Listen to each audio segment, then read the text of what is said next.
Good morning, everyone.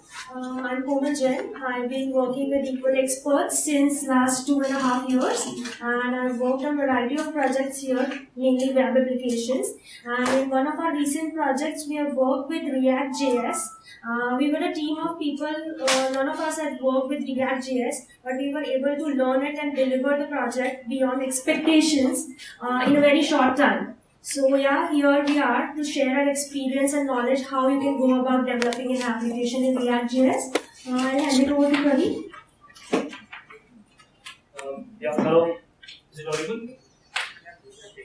So, as Komal mentioned, we were able to exceed the expectations from client. And one of the reason for that, I believe, is React.js or our technology choices, because that allowed us to build our application rapidly without compromising on the quality, as well as it allows us to be flexible with the constantly changing requirements in the agile environment.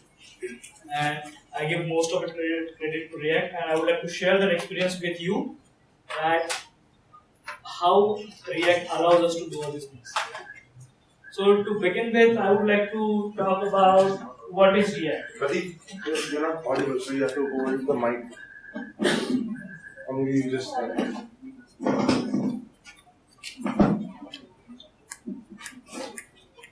Is it audible now? Sorry?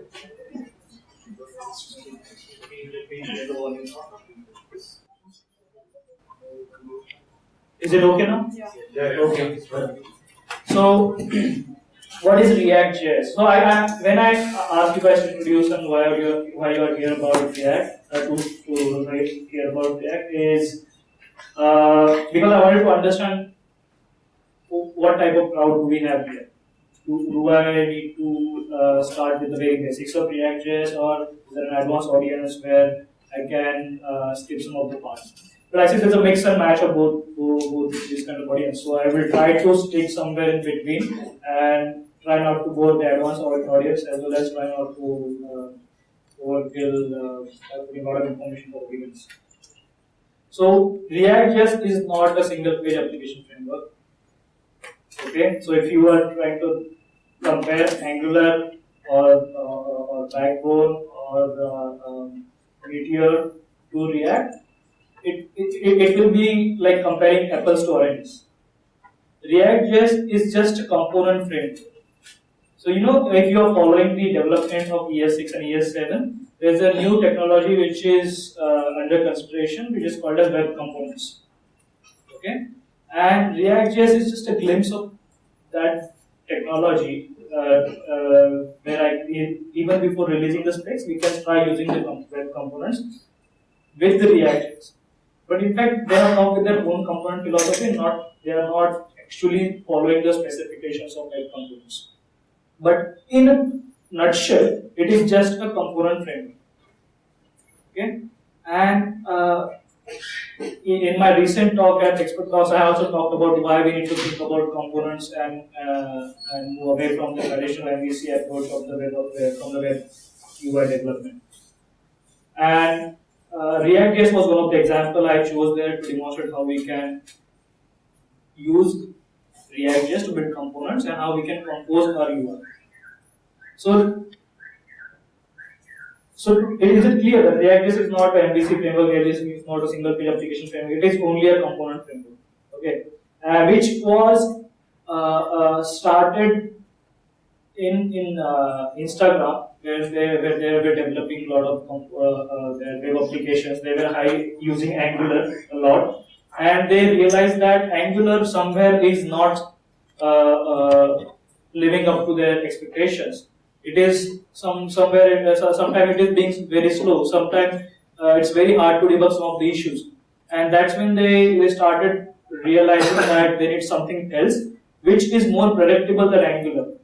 Because with Angular, what happens is what you always deal with the scope, and those scope can be inherited, the scopes can be mismatched, some of the scopes could be modified by your directives, and it was really difficult to understand what is going on in the application. And At that moment, they created a very simple application framework. And React.js was one part of that application framework which was dealing with the view aspect of it. Okay? And they realized that using the traditional binding methods for data binding, where you actually compare your DOM and see which data has, compare your model and see which data has changed and then only update that part of the DOM, is somewhere not working well. It is quite expensive. And there was another technology which was being explored by some of the smaller frameworks called as Virtual DOM, and React just actually built. They took Virtual DOM very seriously, and then they started creating the whole framework around. So we'll also take a look at how it helps in to improve the performance of our systems. Right. So this is React. Now, if you see, I was talking about components, right? So let's see what is a React component. We'll see what a Hello World component looks like, and Komal can demonstrate us how to build a simple component in React.js. So yeah, as Pradeep said, that React.js is composed of all the components, and now we'll see how we can build a small component in React.js. So let's start and build our first component, which is Hello World component.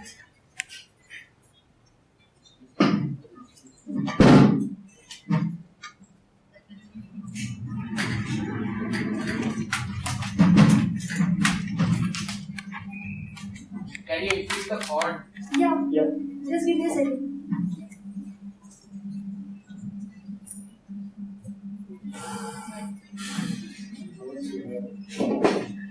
Okay. One of your activities around so as far as possible, we try to move ahead because it's going to be easier to read. There's one spot here. Is it visible? So during the day today, what we'll be doing is we'll be demonstrating some of the concepts in almost an hour, and after that everyone will get chance to build an application with React.js, and we'll have a hands-on workshop of it. So if you if you don't understand some of the intricacies, like okay, what about JSX? Hold on to your questions. Those are questions will be answered during the presentation. So is the font visible to everyone? Over can I make a slightly bigger? Okay. This over here. Yeah. I think it's too much. Yeah, that's it. Yeah. Okay.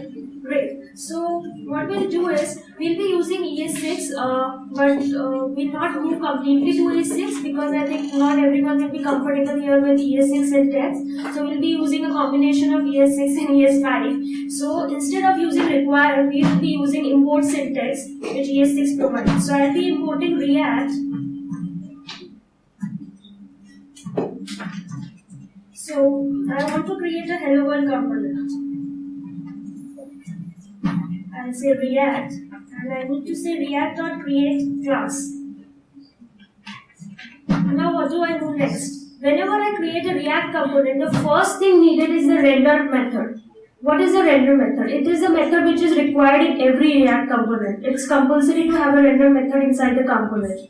What render method is for? It defines how your component will look like on the UI. Basically, it tells React how to render your component. And in case if your method does not have anything to render, then you need to have a render method and it can return null or false or anything. So here we need to create a hello world. So I'll put a div. So I will say render. It's in the function. And what do I need to return?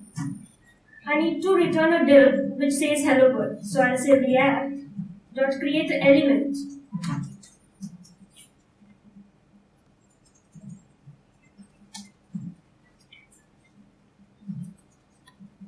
The second parameter is for passing the attributes to your div, like class name or any other parameter like style. Right now we don't need any parameter, so I'll pass null.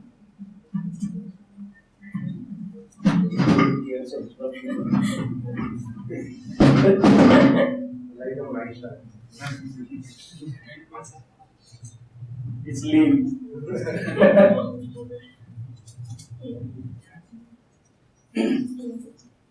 So I have said React.create element and div null and hello world. I want to print hello world. So I already have a hello world file here, and what I'm doing in my HTML file is that I'm creating a hello world component and I'm saying React DOM to render my hello world component inside.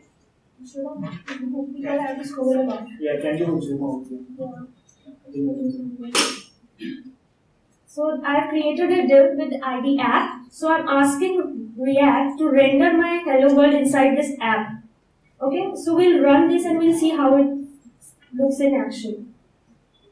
So I can see hello world on the screen.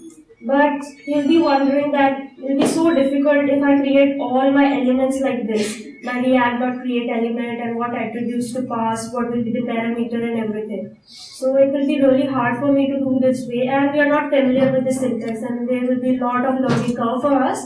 So React provides a different syntax for this. I can do what we have been doing since years. I can see this.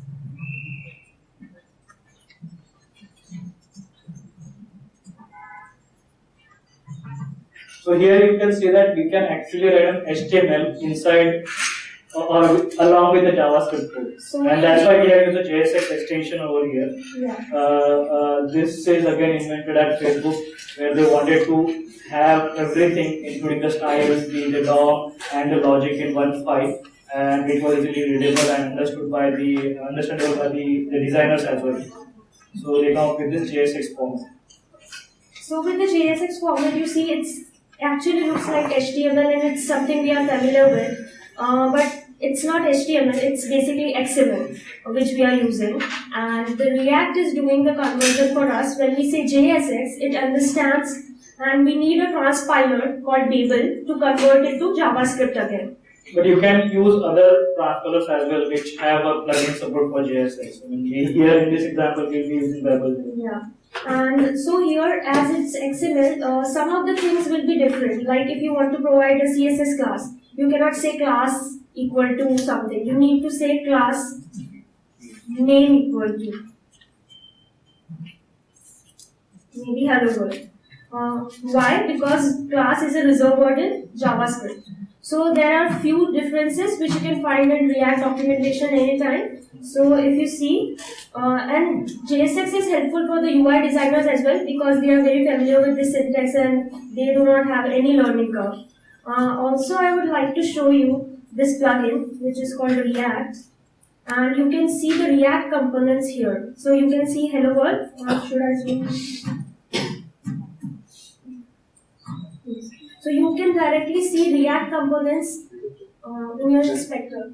So it's very helpful, and you can also see all the properties and children over here. So it's very good for debugging, and it helps you.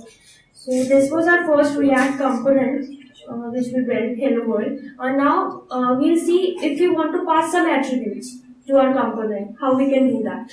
So if I want to pass some attributes to my React component, we call it properties in React, which is props.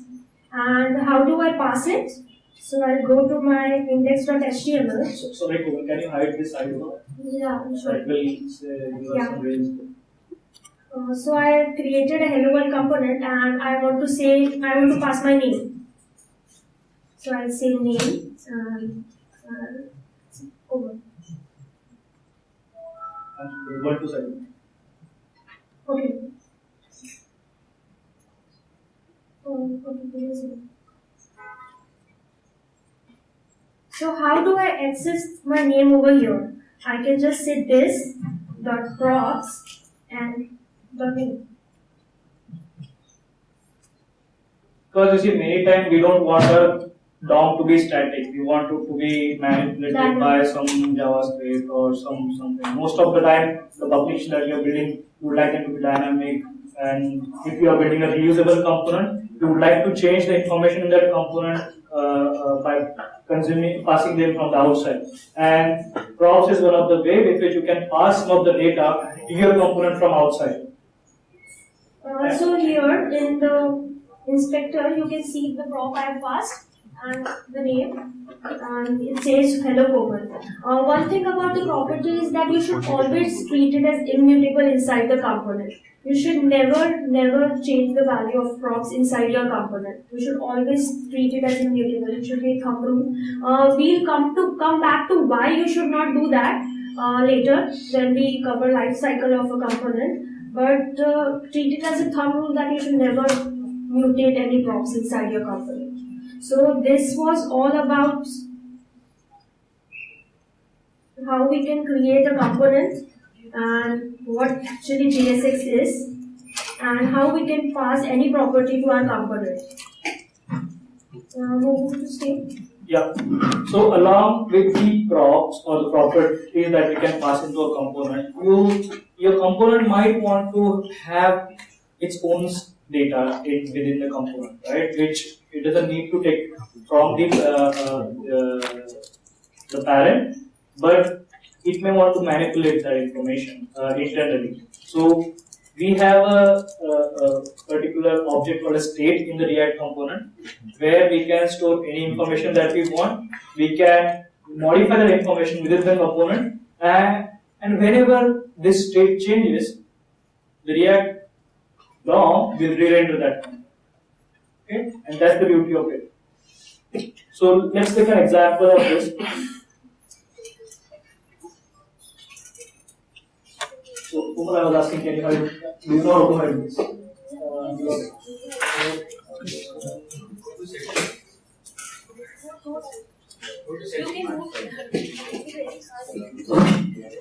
Yeah, where? So, sorry, I don't use Ubuntu a lot.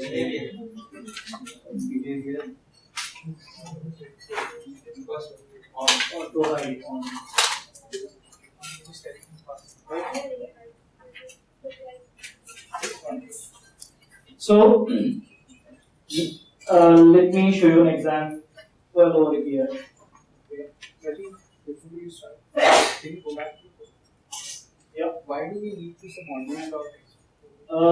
This is how CommonJS modules works in JavaScript.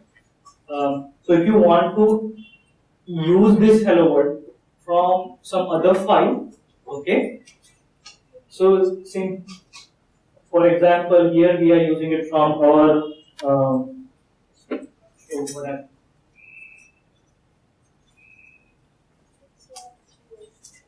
I know change the for you to say. Okay. So if we go to our index.html, here we are referring to, if you see where are we getting that particular hello world class, we are getting it from our script.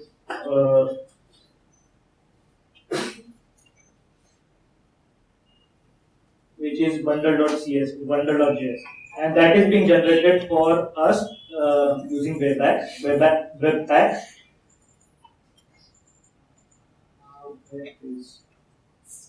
Yeah. So this is the file which is generated by Webpack, and you will see I am importing all the examples that I am going to show today in this file, and then it's going to generate one combined file for all of them, and that's how I'm getting it. But the point here is, if I want to use that hello world using import or require syntax, I need to export it from that file, otherwise I won't get it here. It's got nothing to do with React. It's got nothing to do with it. It's the CommonJS module syntax for Node.js modules. Okay? Wait for it.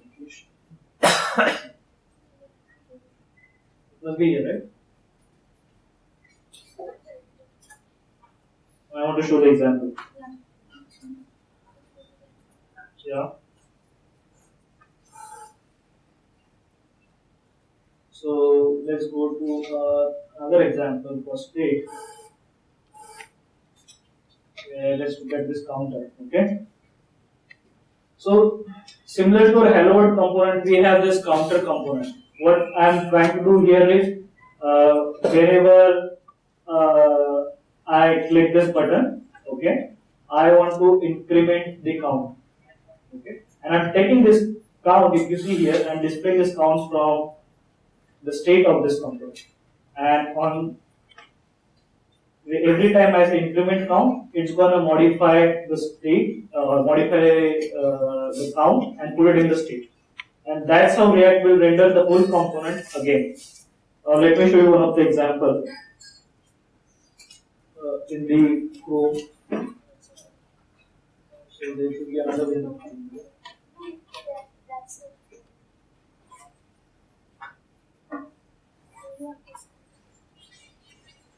Okay.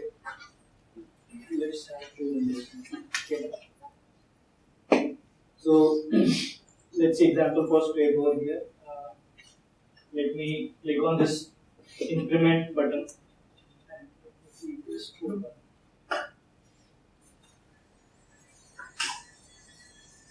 Let's go to here. You can see here that this counter component have prop, which is empty object because we did not pass any prop to this counter, and in the state it has count is equal to 0. Now watch carefully what happens when I click on this increment.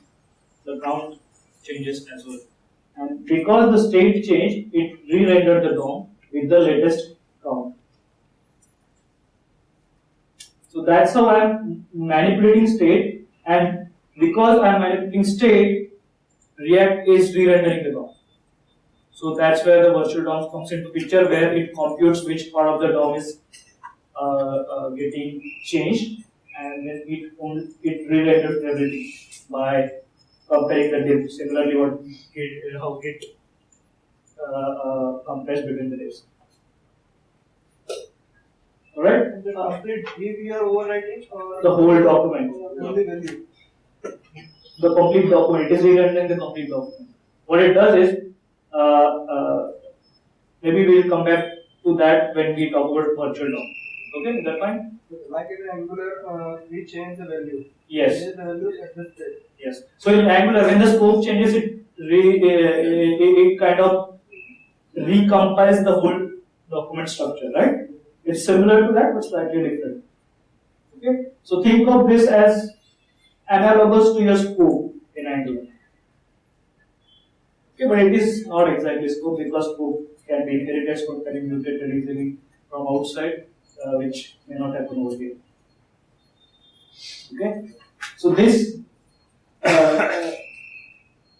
So similar thing would happen if I change the prop from outside.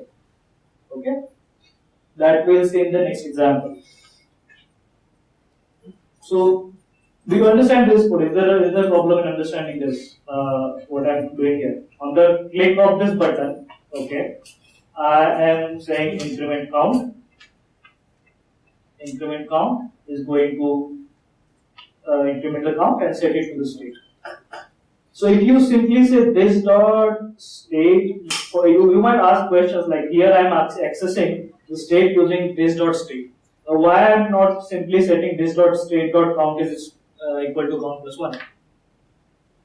I can do that, but then it will not tell React to re-render everything. So if you want React to understand the changes and consider the changes and re-render the DOM, you should call set state and not this dot state if you are using ES6 syntax. Yeah? Is that clear? That means without this dot state will work. So that is there a requirement for this dot state to be there right now? Yes, because if you don't have any state, right, which these dots are added on the whole state of the component. So this is the initial state that I have as like set up for my state, right? If I don't have this, I won't have a count available in my state, and I will say undefined in the count because it is not there. Yeah. So to set some count to something, I have initialized my state using this get initial state function. This is again a reserved function for React component where you can have your initial data for the state. So if there are 10 fields in your state, you have to set all the fields every time. No, only the ones which are changed. And that's why you can see here we are using this object style to only change the keys. You specify the keys to change, and then it's going to change only that data in the state. Yeah. And one more thing to observe over here is when you can actually refer to your JavaScript functions in your DOM. Okay, so this I am binding my function from this component to an HTML event. If you are observing this, you can also see that this onClick is different than the standard onClick of our HTML element. Here, the onClick syntax have capital C in it, which is not how the HTML onClick looks like. And that all, so be careful for when you are using React, because there are some of the keywords which are different than HTML. You might think that this is HTML, but it is not, and that's where you have to be careful how you are specifying the class name and not class, and how you are handling the on-click events and with capital C and not small c. You have a question? Yeah, let's go back to set state. There is this object that you have set, right? So if I want to change many multiple objects dynamically, can I write logic inside this? Like a loop? Or it's just Can you give an example? So you can, yeah. So what you can do is you can compute the data that you want to set in the state before calling this set state. For example, we did new count, right? So instead of new count, you can run your for loop. You can create the new array by running some for loop, and then once you're done with your computation, then call set state to set that data into the state. Because state is storing the pre-computed data. It is not going to evaluate the state when we try to access it. That's why you need to be pre-computed or just a plain old data, right? It is not a complex object that we are storing in the state. And also don't try to abuse state by storing huge objects in it, because then React, it's going to affect the React's performance if you store big objects in the state. Only store the minimal information which is required for your DOM manipulation. Rest of the things can be part of your component. You can refer them in the similar way we are referring them in DOM over here. For example, let's say this particular counter is using some data, some service which fetches data from the server. I wouldn't put that service in the state itself. I would simply refer to that service, but get the data which service is giving me and store that in the state. Because that is the data I'm interested in, not the behavior of that service.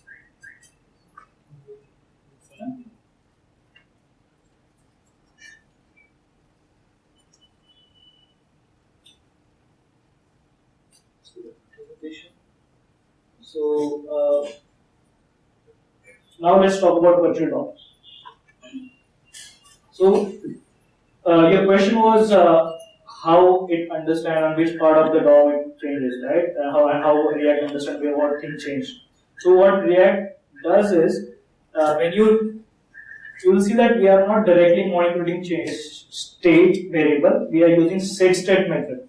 Okay, that gives React enough information that exactly which part of the state has changed. It looks through the DOM. Okay, what it does is then it kind of compiles the whole component again with that new state and new props, and then it tries to find a difference between these the data which has changed. Okay, if it based on that, it understands which all components it needs to re-render. And this is all happening in its own virtual DOM. Nothing is actually done in the DOM yet. Okay, this is all happening in a virtual DOM. Unlike Angular, where actually real DOM gets manipulated during runtime. Here it's happening in a virtual DOM, which is a separate DOM object than your browser or browser renders. Think of it as a buffer. People from NVIDIA might be familiar with the graphics buffer, right? Where when you see something on the project TV screen, you don't see each pixel getting rendered one at a time. What happens, everything gets rendered on the buffer first, and then buffer simply gets replaced with the real screen. So something is similar happening here, where React is actually doing all the computation in its virtual domain DOM, and then asking and creating the whole document, okay, right from the HTML element that we begin with, and then gives the whole document to the browser to render. And what they found out is, if you just try to ask browser to render a particular element in the DOM, browser will take a lot of time to find where that particular element is in the DOM tree, and then change that particular element and notify all the parents and children that this particular DOM element changed. This is a slow process.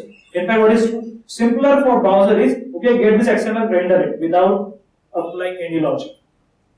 And that's where the performance benefit you can get the performance benefit of virtual DOM, because browser is not doing tree parsing to understand which part of the DOM is.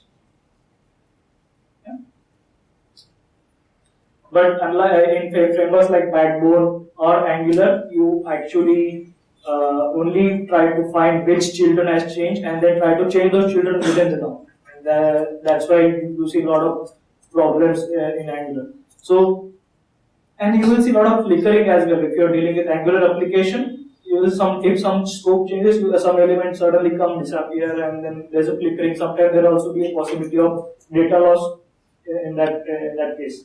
But here, that possibility has been reduced. You also don't see flickering because everything is rendered at once.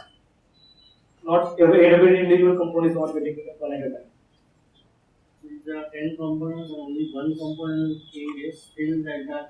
Yes, everything will be rendered again, but the DOM for only the component which has changed will be regenerated in the virtual DOM, and then all the computation is going to happen in the React virtual DOM.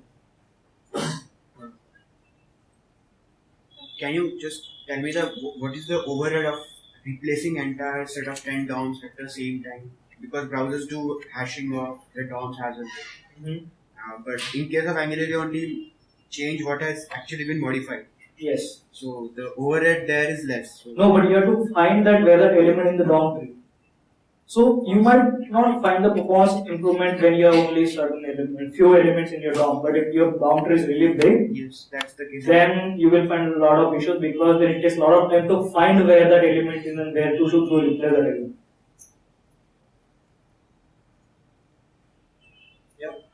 So virtual DOM is dealing with the JSON that JavaScript object, not directly to the DOM. Right? As in Backbone, it's with back and forth with the DOM. Yes. So here it's virtual DOM. Actually, it gets manipulated by changes in your state and props, and that's only related to that component. Only related to that. So that component will re-render its own DOM and then give it to the virtual DOM, because only that component needs to change for example, if there are 10 components and only one component state change, only that component will be recompiled. Okay, that means only for that component a new DOM element will be generated that will be replaced in the virtual DOM, and then the whole document which is generated in the virtual DOM will be given to the browser.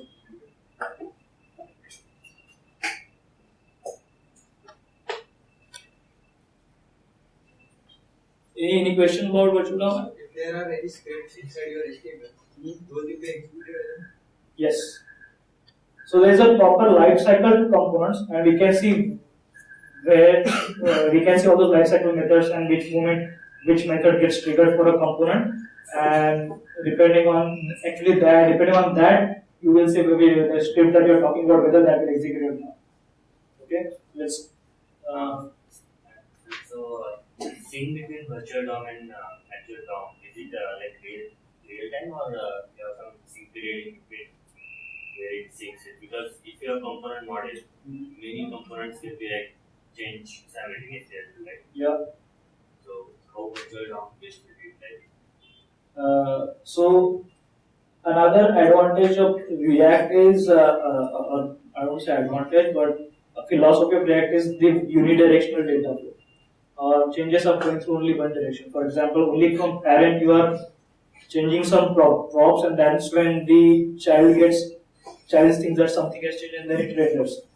Nothing is, it will not happen that you have a modified state of component A and that is immediately causing any effect on component B.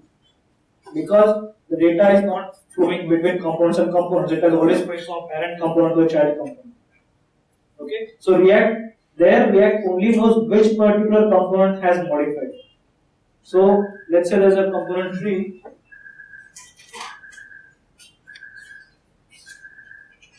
Where this is a parent component, and then we have, let's say, a children component, and one of this component has another C2. Okay, and if you modify this C2 state, it's gonna only recompile everything or regenerate a new DOM for this component. Then it's going to pass this new generated DOM to the virtual DOM, okay, which is taking care of everything which is driven from this parent component. Okay, so at any moment you will see that data is always going to one direction, right? So because only data for this particular state change, it is not going to recompute it for these components. Okay, so and if you change data somewhere here, or let's say here, then it's going to recompute this C and C2, because now React knows that this component has changed, okay, and probably it is also changing the state of this C2. Then it's going to recompute this component as well as this component, and then going to give it to the virtual DOM. But because this component has changed, it's not going to trigger any rendering events of these other components. Did I understand your question correctly? Okay. So Pradeep, what you're saying is C2 can never pass any props to P. No, props are always going from parent to children. And there is no two-way binding again. No. Not from component to component. There is a binding between your state and state of a component and a DOM element. Can we modify two components at same time? Yes, so what you can Single do, thread JavaScript will work as a single thread JavaScript, or we can do multi-threading. it will be single thread JavaScript. Okay, so we can't change two components at the same time. I mean, you can, but browser internally will be executing those in the One by one. So what you can do is, let's say you have here at this moment you change the state, okay, for this these two scenes, right? These two child components, and this is going to happen in one set state call. So that means React will compute all the three of them simultaneously, and then going to give that. I don't know what the implementation of virtual DOM internally is, but I think it will be single threaded. I don't think it is doing multi-threading. Yeah. So it must be having a tree of components within its own virtual DOM computation, right? And then it's going through each of those components one by one and then recomputing all of them. Yeah. Could you please repeat the question before you answer? Oh, okay. Sorry. So if I'm rendering a list and I add a new component and say nth place, then React is not disturbing anything apart from n, right? Yes. So if you are using list, I'm assuming you must be somewhere iterating over that list and creating different DOM elements based on each list item, right? So that's where React, whenever you are iterating on a list, right, React asks you to give us unique key to each of the element of that generated DOM structure. Okay, so once you have that unique key, it will know exactly which DOM element to manipulate based on which item changed. So it's going to iterate through all of them. Okay, it's going to iterate through all of them, but only for one DOM the structure will look different. We say if I have an array of numbers and I add a new number at say 6th position, So the whole array of numbers is not disturbed apart from the sixth position. What do you mean by disturb? That is rendered by React. No, it will be rendered. The whole array will be Yes, everything. So it's the same as ng repeatedly 9 to 11. Yes. But Angular doesn't manipulates the DOM directly. Here it doesn't directly manipulate. It computes the whole component and gives that component back to the DOM. So my understanding was React was using something like diff. Yes, to yes, understand it between- uses diff, but to figure out which part of the virtual DOM to change. Okay, and in this case, the key that will help is to understand which part of the DOM has changed, and then only that. Based if that particular key has changed, it will know that which part of the component to change, and then it's gonna create new virtual DOM with that changed DOM, and then give that virtual DOM structure to the browser. It will use it one step before, okay, before generating the actual HTML elements. That's what virtual DOM does. Yeah. But yeah, it uses the diff, and that's why it needs the keys for the similar elements. If it can't find the key, it will complain that I can't differentiate between these two elements. Right? So we had seen that there was a counter component, there was a hello world component, but most of the time our applications will be built off of many components, and you want reusability of this component and composability of this component so that you can build complex application, and Shomal can demonstrate us how we can use multiple components and create and pass data between them. So as Pradeep mentioned, so in React we need to compose component, there will be component inside a component. Like if we want to create a blog and we need people to add feedback on it. So we'll have a component which says feedback, and inside that we'll have a feedback list, maybe, and a form where people can submit their feedback. So in this case, you need to compose your components, one component inside the component. And the outside component is called parent, and the component inside this are called child. And the parent component, so React expects you to have data flowing in one direction. So the data should always flow from parent to child. It will never be the case that the data is flowing from child to parent.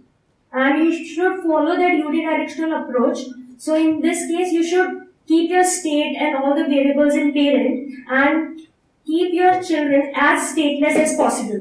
It will not be the case that you don't have any state in your children, but you should keep your children as stateless as possible, and data should flow from parent to child.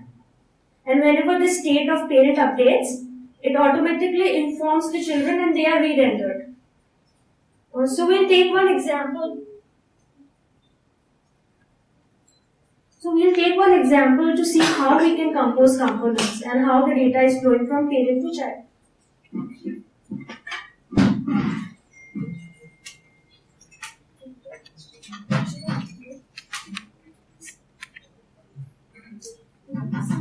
There was no? You can't see anything? No. You need to mirror the display again.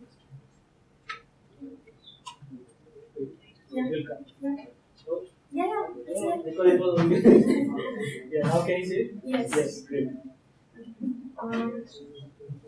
So here we are trying to create a list of strings. So we'll be having a list of strings, and what we want is that whenever we type something in the text box, the list should be filtered accordingly. Like if I type P, all the elements in the list which contains P should be displayed. So let me show you the demo first. That will help you to understand the example. Okay. So here we have a list of strings, and here we have a text box. So as I type, I can see the list is filtered accordingly. So if I type anything, if I type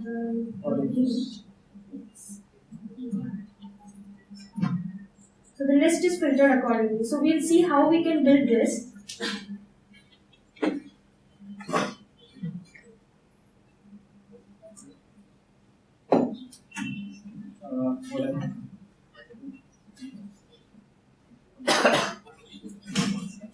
So I have created a class called filter list where I have the list of strings, which is the initial items where I have all the strings like apple, pineapple, etc. And initially in my state, I have an empty array of string. These items I put here, and here we'll put the filter string, whatever Item that you want to display yeah. after filter. Yes. So in the render function, I put the input box, which is of type text, and on the change of this text, I try to filter the list. So I bind the event called filter list, and inside that I have another component which is called list, which will be the child component of filter list. So this is my child component. And in the child component, I have render method where I am rendering my list, and I am getting the list as a prop. So I am just trying to iterate over the list and display it. So what I do on change is I call filter list method. In the filter list, from the initial items, I say filter, and I find out what all items contain this string. And I return that, and I set that in my state. So as soon as my state is updated, my child component knows what to render, as I am passing these items to my list. Any questions on this? Benefit child component, just like is it in single file because it is child or No, you can put it in a different file as well. And you can export that class list and import it over here.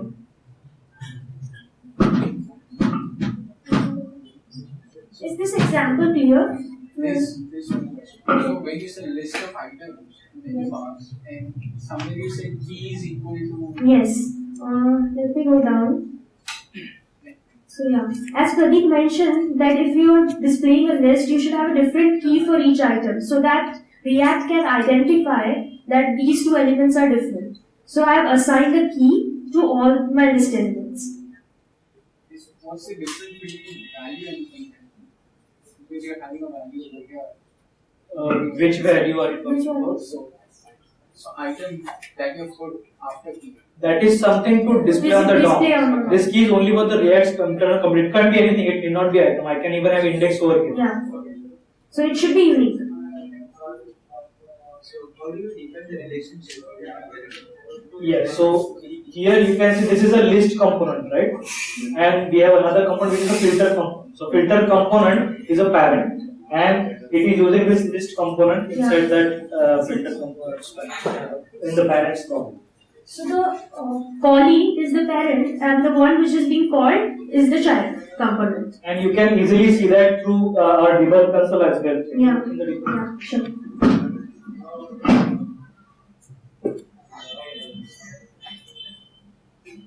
So here you can see that right now we have one. There will be always one component in your application, okay? And for us is the filter list component, and inside that filter list component we have a list component. If you see that the filter list component has a state which has items in it, okay? Now let's see when you filter what happens. That state changes, right?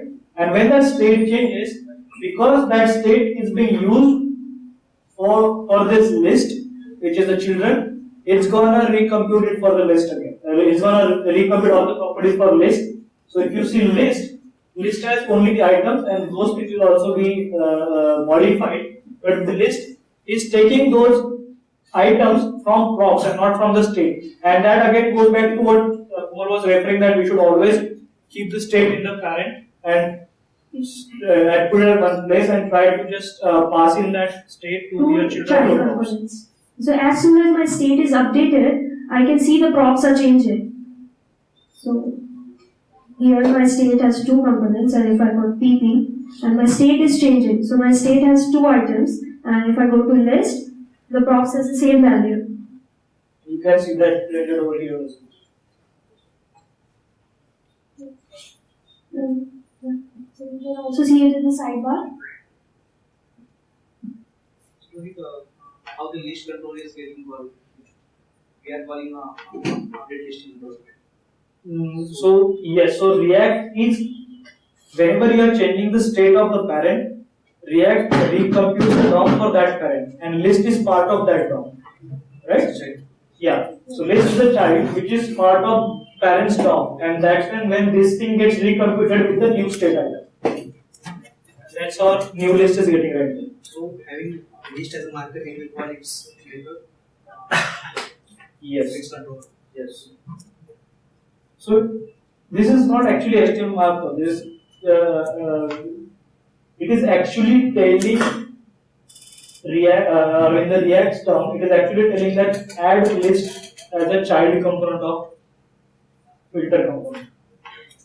And having this syntax help us to create a simple DSL for our use case. Right? I can call it anything, but if you are reading this DOM, it is very easy to understand. Okay, there's an input box and then there's a list. I don't need to worry about what goes in that list or how many divs are there, how many ULLI items are there. So your DOM also start looking very cleaner and easy to understand and easy to reason about. You mentioned that the key must be unique. Yeah. Should it be unique globally or just specific? No, specific to that particular loop. If there is one parent having multiple children, so what should be the unique constraints for it? Should it be unique across the complete parent tree or No, only within that. only within that child? Yes, because can you go back? Sorry, Yeah. Again. So by default, React attaches its own ID to each HTML element in the tree. Okay? So you won't see that in the debug console of React. If you go to the elements and try to see what are all the elements in our DOM, you will find that React has added this data, React added to each of the element, and which is unique. So React takes care of making sure that every component is unique when it is put into a graph. And that key is here you can see that this is the key that we have attached to that particular list element. So what React did is, it knows that this is unique between this 0.0.1. And that's how it can understand the So what happens if you add two apples to that? It will generate a new key for React is going to render that, but going to give you a warning in red color. That you shouldn't do this. Please give me a key. Yeah. So can this particular child can be connected to some other parent as well? No. So child can always have only one parent. So But- for example, like this particular list class, so that particular component is actually displaying the items. Okay. So in some other scenario as well, if I want to use this functionality, so Yes. can I link this particular list to that parent? You will create a new instance of this component in that context. You won't be having the same list component pointing to that parent as well. And that's where the reusability comes into the picture, where you can simply create instances of this list and use in very different contexts. So in that particular component, when I will refer this list, at that time the new instance, like it Yes. will have its own DOM. Yes, so let me give you a quick example here. So we have this filter list, right? Now, what if I want to use maybe two different filter lists? Let's go to our index.html. The filter list. Let me create one more element.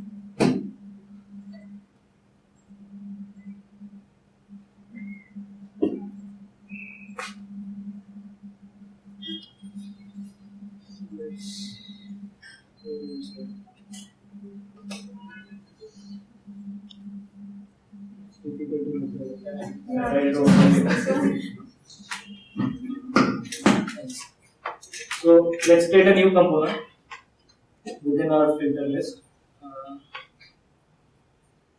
So let me call it multiple list.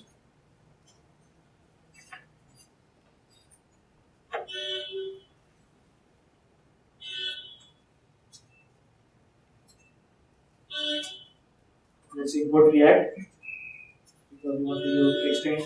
We have to create a new React class. Let me call it multiple list. I can give it a name.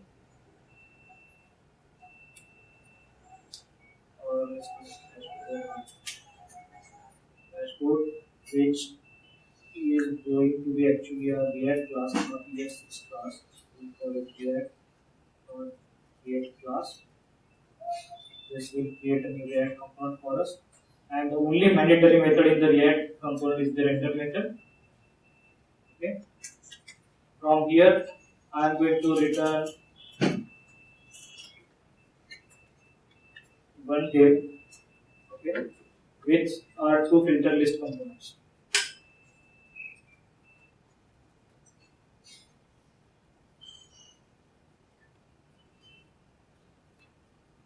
Okay, and I'm going to pass them.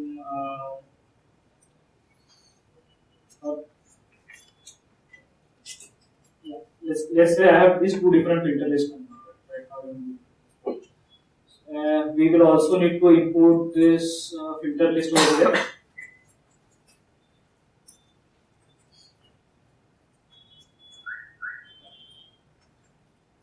Once I have it imported, you see this? I need to export this dashboard. So dashboard is now created, which has two filter lists. Okay. And we'll see if I manipulate one filter list, it's not gonna have any effect on separate another filter list because it's a completely different instance of it. So here you are reusing the filter list. So can you use that particular list, the child element? Yeah. When that you can. Yeah, even that you can use.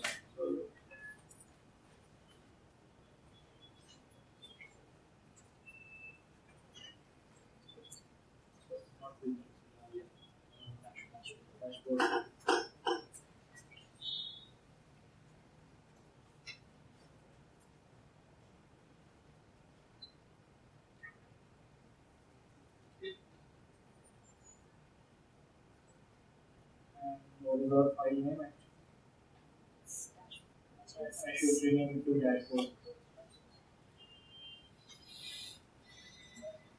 Okay.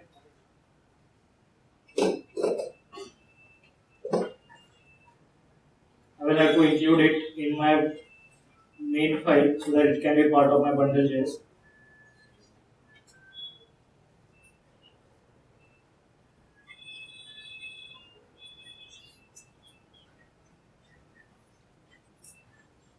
Okay, and now in our HTML, instead of rendering one filter list, we'll render this dashboard element.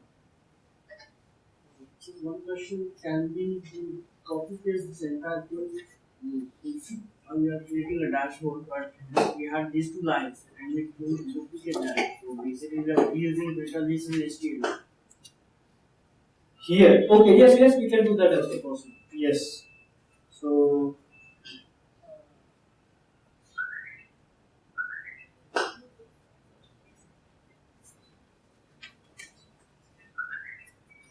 let's try that.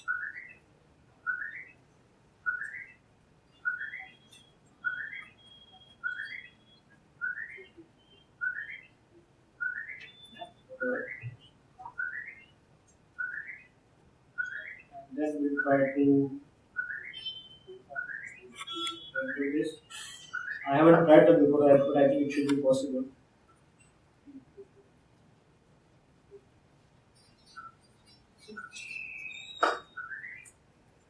Okay.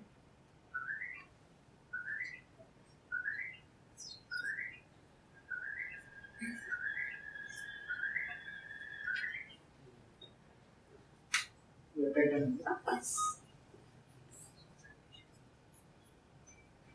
That's an error. It is not defined. I think I did. Just one step over here. I need to, if I want to directly accessible in my table, I have first going to window. So this again is a very specific for example. You will not have to do this in your regular.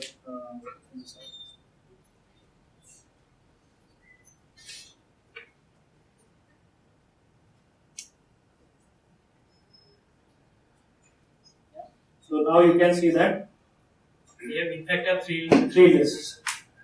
One which is our previous existing filter list, and second is the dashboard which contains two lists. Okay? So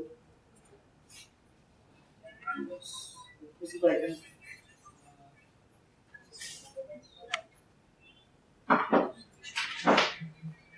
So let's filter this, right? So I say Apple, only the first list filter list is getting updated, not the other ones. Now within the dashboard, if I try to find oranges, only this list is getting updated, not other children of dashboard. And so this way, these are all separate instances of the components. And if you go back to a very initial point that you should not manipulate parents' data in the children, right? Then you will see that each of these component only reacts to whatever the state change happening in the parent. It is not mutating any properties of the parent. And because it is not mutating any properties of the parent, it is not affecting any other children of that parent. It is only affecting that particular children. Think of it as a functional programming where we discourage mutating state. We discourage mutating variables so that it doesn't have adverse effect on any other data in your application. Unfortunately, in JavaScript, yet we don't have immutable data structure. But once that comes into the picture, we will not have to be cautious to not manipulate anything. That will be taken care by the language itself. Right now, in JavaScript, we can manipulate anything, and that's why we are saying that make sure that you don't manipulate any parent state. Now, these lists are hard-coded in our initial state in the component. Yeah. What if I want to get it from the server? How to go about that? Yeah, so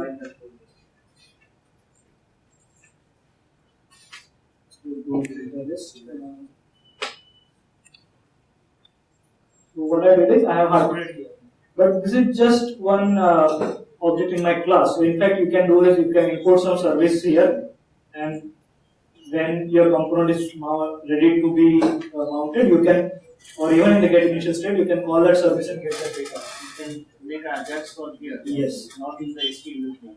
No.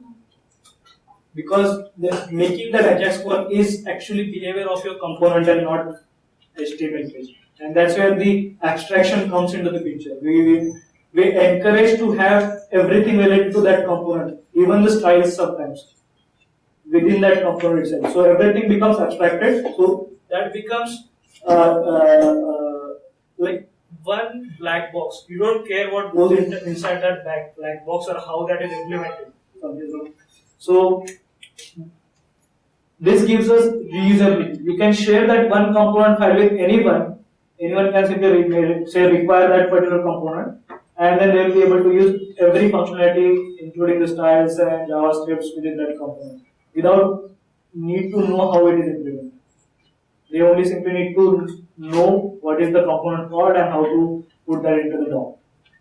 So, what happens if you make the require response, require filter test? Yeah, you can make it. You can see make it. So it finds that this is in It is class. It is not a instance. So if you write const in front of initial items, then it will make kind of yes, filter.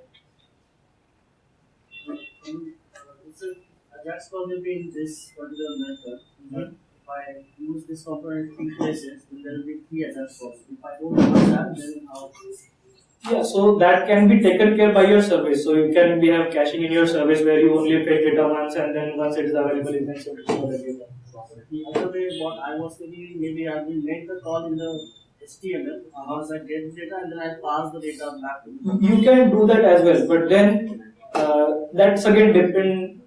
That is the logic of your component. So when I said React is just a component framework, not an application framework. The rest of the parts are up to you. How do you want to get the data? How do you want to change the data? How do you want to raise events? What React takes care of is only view. the view part of your application where it can react to changing the data and update the data. But React doesn't have any opinion on how to fetch the data. Yeah, currently since this is like a reusable web component, so if I have a list of drop-down like options, right? So a simple example is when I select the country, I need to change a drop-down list which is having a list of states. When I select a state, I need to change the another drop-down which is having cities. Now this is same component which requires event or a particular data to filter the data. Correct. So can we reuse this component in that way as well? Yes, you can reuse the filter list in all the three places. Okay. Only thing will be different is your items array. Okay. So in first scenario you will have items array which has countries. In the second scenario you will have items array of countries and state maybe, or countries as a key and the state as an array, where you will pass in the country ID as a prop to that second filter list, and in the third filter list you will have with the cities in that. And we can have normal JavaScript objects as well instead of normal list data structure. Yeah, so this is a normal JavaScript array, right? This is not a list. Not that way. The JavaScript object-oriented concept, we have simple this object contains some properties and methods, right? So instead of having a method, we can have a model on the JavaScript side, and we can have that as an initial state of the item of the component. Yes, so if you see here, this is a JavaScript object, right? Right. Filter list, right? No, even this state is a JavaScript object. Right.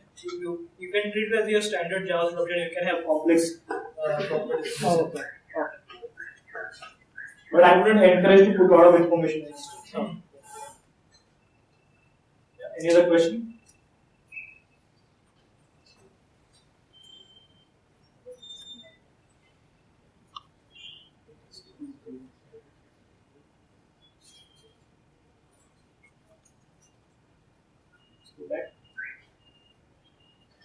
So this was an example of how we can compose components, how we can reuse components. Now, there might be some situations where you want to actually manipulate the HTML element within that component. Okay. So till this point, what we are doing, we are only modifying the data, and then the HTML DOM was reacting to that data and updating it. But there might be cases where you actually want to get some information from the HTML DOM, which is not a React component. And in that case, you can the standard practice in the industry is use jQuery, find the DOM element, find the value of it, and manipulate that DOM. But then only for finding an element, we have been using jQuery or getElementById and then manipulating that. So React provides you a very simple helper method to actually refer to the HTML element. That's called Rex. So if we go back to examples, let's say something. That's fine. We cover the Windows video. But here we have a video, okay? So we can quickly please. Yeah, okay. So we have a video. This is a custom video clip that we have built, and it has a play button. If I play, it plays the video, and it also changes the button state. And if I pause, it pauses the video. Okay. So here I am actually manipulating the native video element of HTML. Okay. Now how I can do that is, let's go to example over here for video player. Look at the video player, and you will see that I have this displaying state, which is actually changing which button should I display. A play button or a pause button. Okay, play button or pause button, and there are some actions happening when you touch these buttons on pause or play. Right? And this is getting calculated based on my each playing state. That's not the point of this example. Here you will see that to the video element, which is the HTML5 video element, I have set a new property called as ref. I have created a new attribute which is called ref and I have given it some name. And if you do that, what you can do is with the help of that ref, you can simply refer to that video using this.ref.video. You don't have to find that element by ID or like class. Yeah. Is this actually working on DOM or it's still virtual DOM? Directly virtual DOM. It refers to the actual element, right? And that's how we are calling all these methods play pause. Because even after computing the virtual DOM, the element will still be there in the virtual DOM as well, right? So you are referring to that element which is in the virtual DOM, which will be then rendered on the actual DOM. So if we modify the actual DOM with jQuery, then how does it get implemented? So if React doesn't modify it with jQuery. You can still the changes won't be won't trigger any React lifecycle because React doesn't know about it. Yeah, but the React has its own copy of virtual DOM. So if some component state changes and then it applies that to the virtual DOM, then those real changes will be gone. So can you give me some concrete example? So you are saying you will manipulate the non-React component. Some HTML element which is not React component, right? So if you manipulate that, there is no state change, right? So, But the React has the virtual DOM of the entire HTML page. So that HTML page has changed.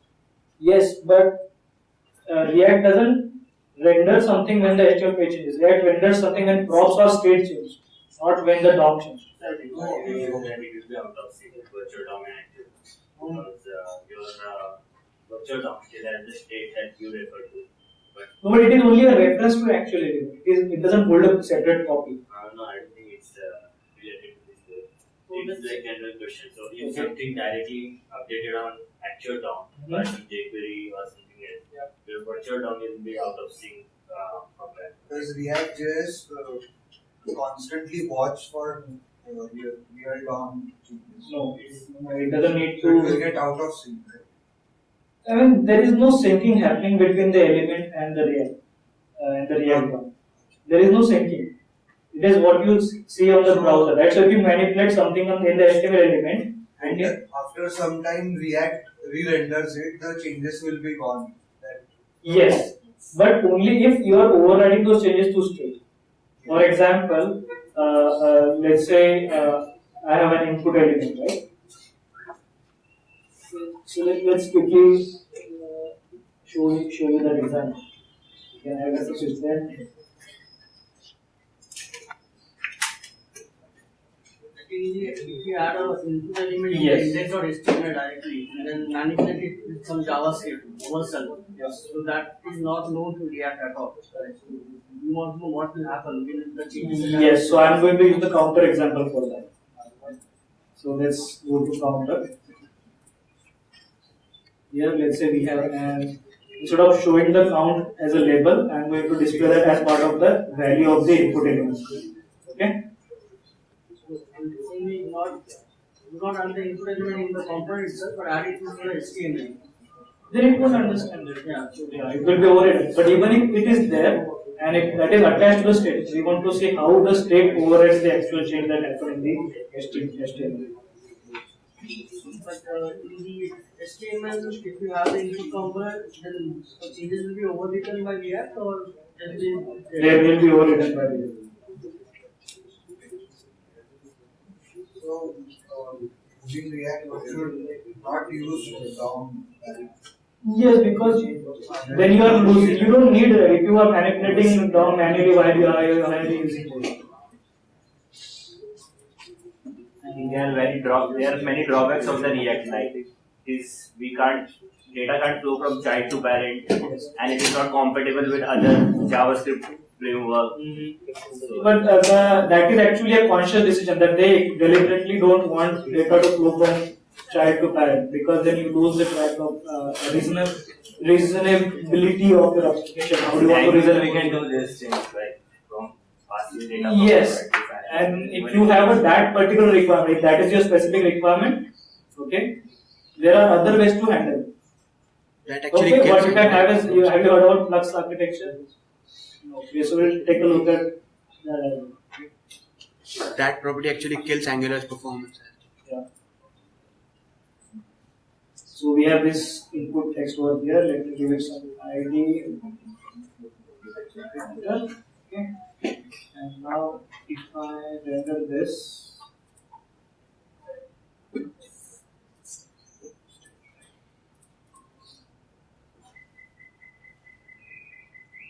everything is open. Let's do the website. This one. Oh, this is a wrong closing acronym, right? So let's close it properly. That should be fine now. Yeah. So if I increment this, it is incrementing, right? Now let's go and try to modify this also.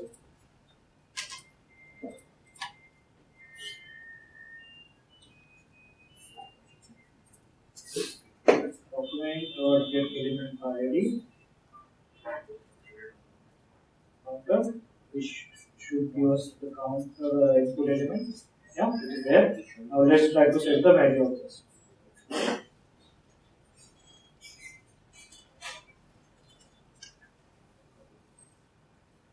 Let's say 100. Okay. So we have manipulated the DOM. Okay, with jQuery or any other framework which is outside of the React. And if I do increment, what's going to happen? See, so it is overriding the changes that you are doing because your state is now manipulating that DOM. But if the React state was not manipulating this, it will stay as it is. So if you add another input element in the HTML and if you do the same thing, that will remain as it is. Yes. Not what is. Yes. Yeah. Is it clear now?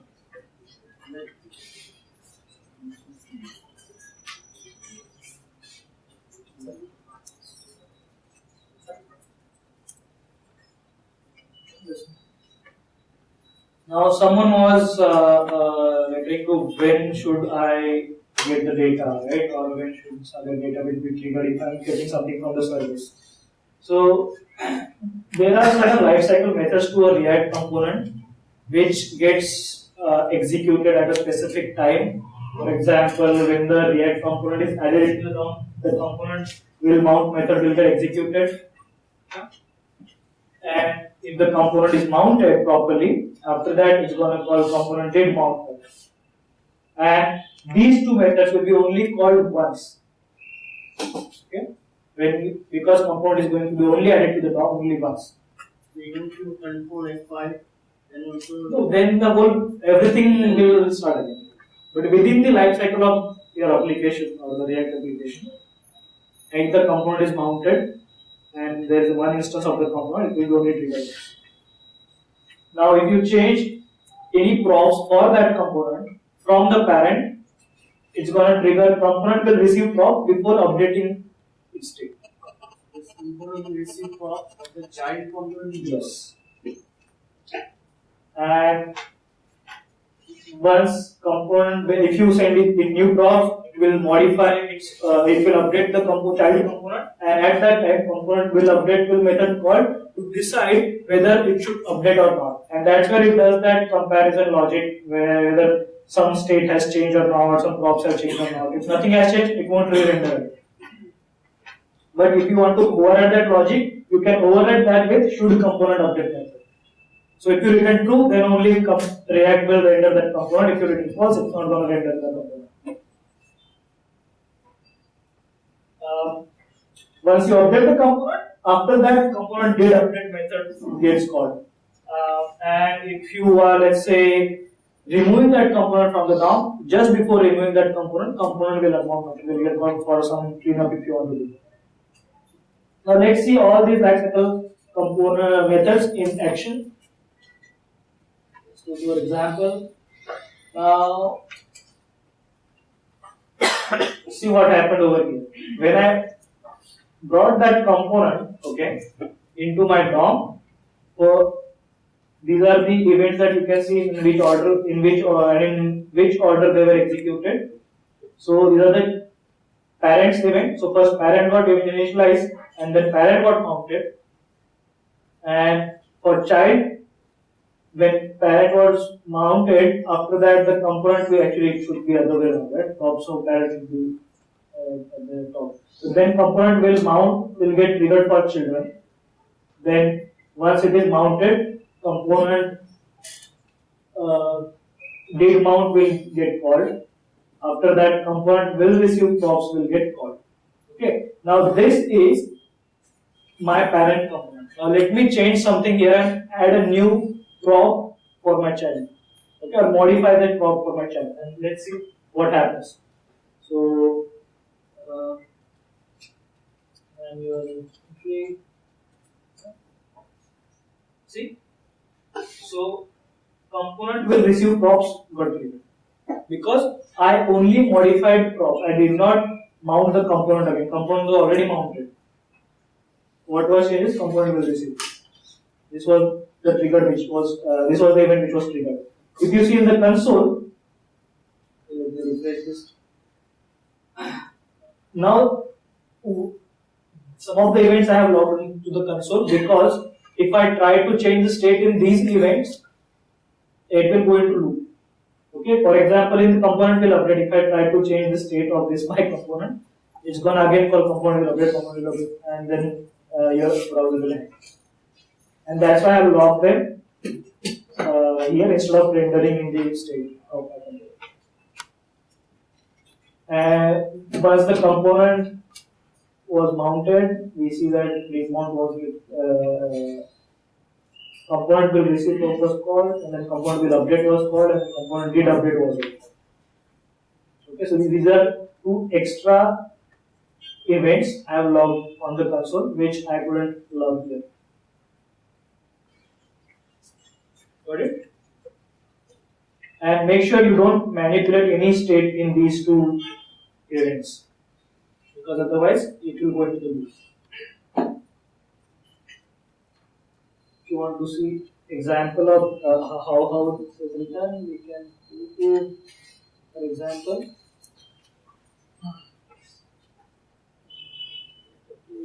so I have a parent,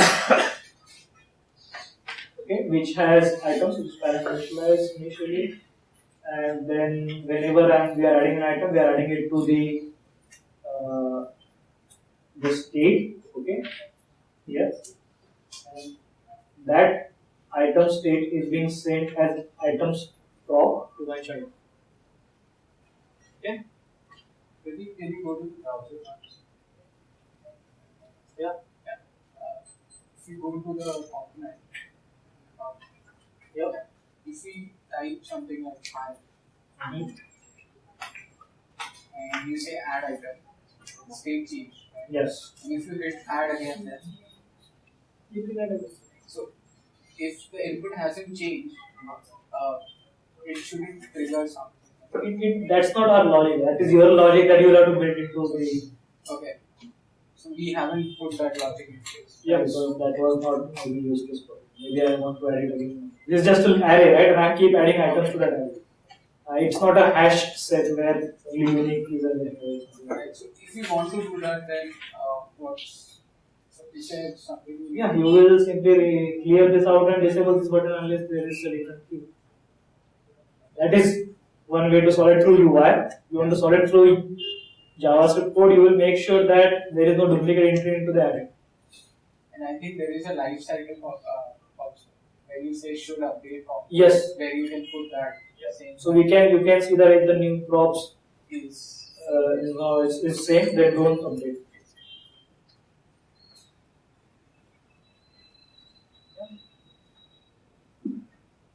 And then in the child, you can see each of that life cycle because I am adding two events which we are seeing as part of the list on the screen. Component will mount, then did mount, will receive props, that will give you the new prop that it's going to receive. Component will update, will show you the new props and the new state with which it got updated. And the component did update will give you the new props and new state again. About the should update method, it's restricting. Yes, you shouldn't ever touch should update. I mean, ideally, that let React take care of it. But there might be some edge case weird scenario that someone is encountering, so you have a freedom to modify that as well. We cannot call super something like that again. Yes, ideally it should not be touched. So these methods are also useful for debugging purposes. Yes. To understand like exactly what value that you got, what are the new prob that you receive, you can check them here. What is the new state that you receive. But I usually use that plugin, right? That usually helps me to visualize what is the state and props that will do. So is that plugin internally using equivalents? No, I think it only ultimately this is just a JavaScript object, right? The React component. It is only just iterating through its keys and properly showing it. So,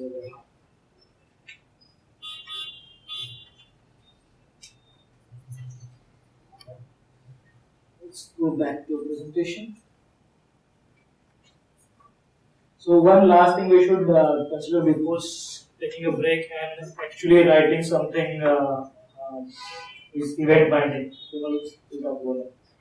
So, like we saw that we can pass objects from parent to child. We can pass values from parent to child. We can also pass events from parent to child. When I say events, you can pass your functions from parent to child. So, we'll take an example and look at that.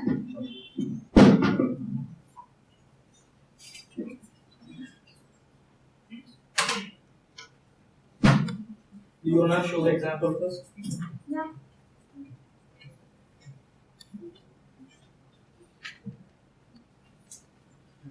Let me switch it.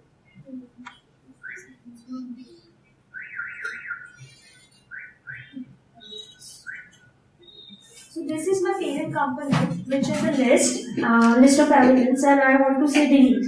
And on a delete, I want to show a pop-up just to make sure that do you really want to delete it, and which is my another component. So when I click delete, I get this pop-up, confirmation pop-up, which is a child component. And I ask, do you really want to delete item 1?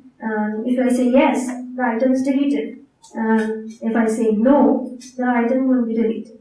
So how we are doing it? Because from child, now you will say that we are manipulating parent. On some action I'm doing on child and the parent gets manipulated. So how we are doing it? So it's based on event binding, and we'll just see how.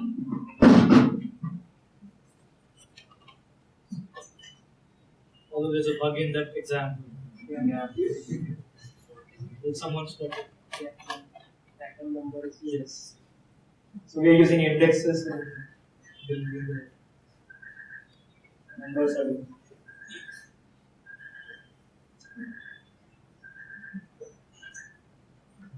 So this is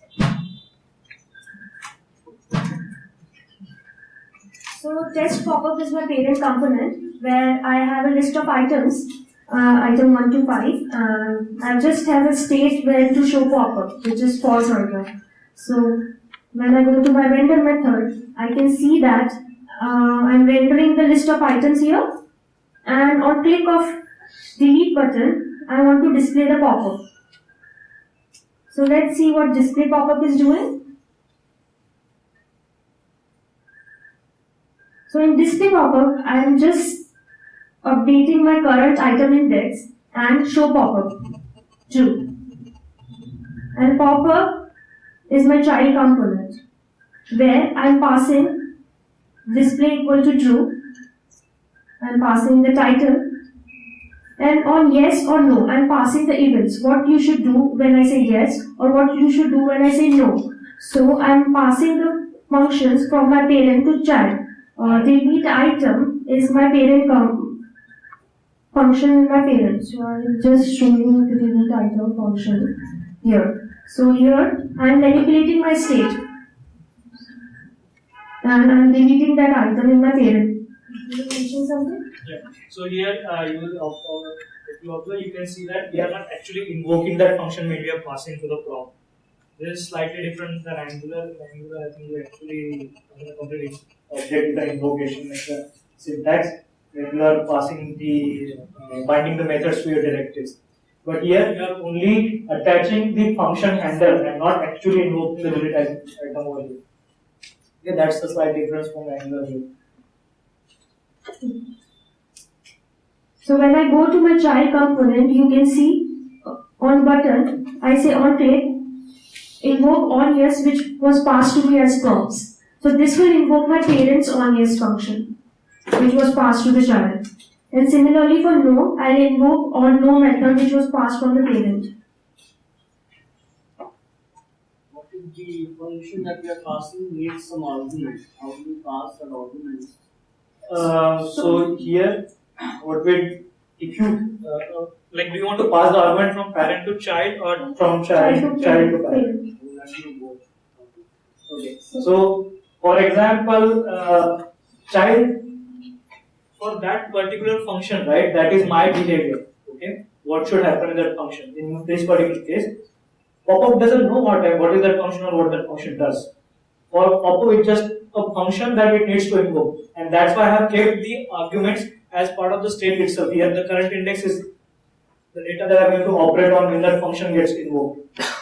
Yeah, but if child needs to send some information where it knows somehow that what that function is going to be, child can pass in the arguments while invoking that from within the child. Yeah. So if you go to child, which is the pop-up, can you go in? Yeah. When you go inside, yeah, this is the one, right? So here, can you go to? So here we have attached the handle as it is. But if I want to pass in any extra arguments, here I can maybe have a different function, which is a local function from within this child, and from there I can pass in some arguments. Yeah. For example, this is honest, and we can get honest here.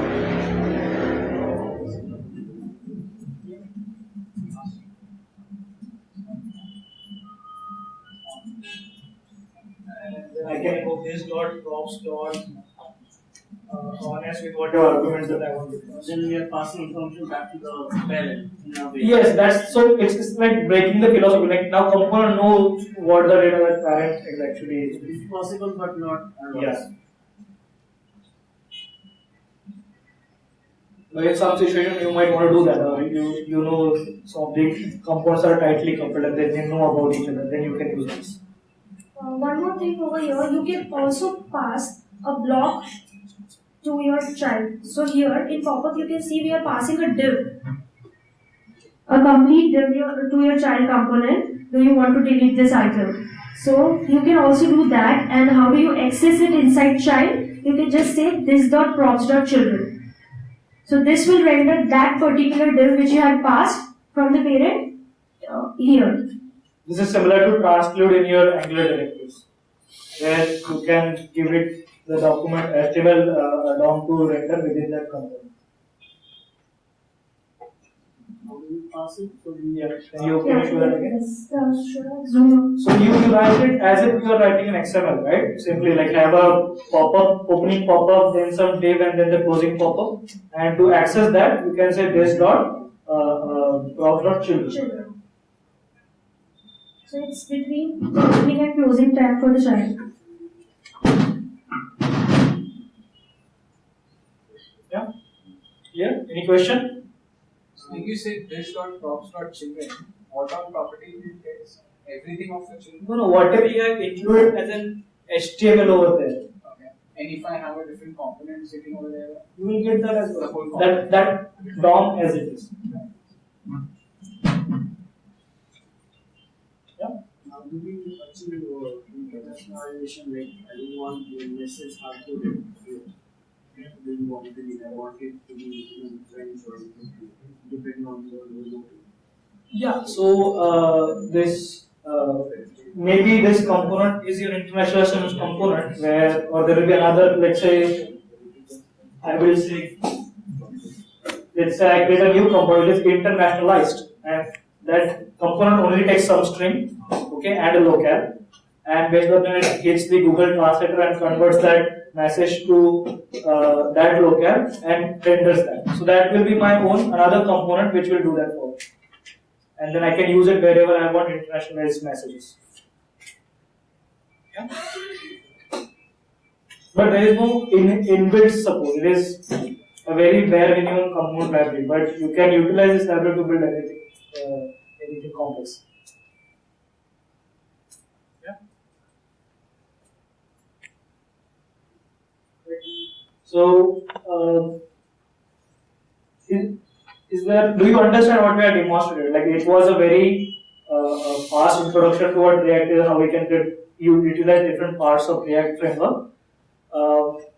What we will do now is we'll first take 5 minutes break, and after that, I would expect all of you to open your laptops, open the repository that we had shared meetup. Okay, do npm install. If you already done it, that's great. If you have not done it, do that right now. And then we will actually build an application using React, so you will get hands-on experience of building an application, and we are here to help you if you get stuck somewhere, or if you have any problem or don't understand the business.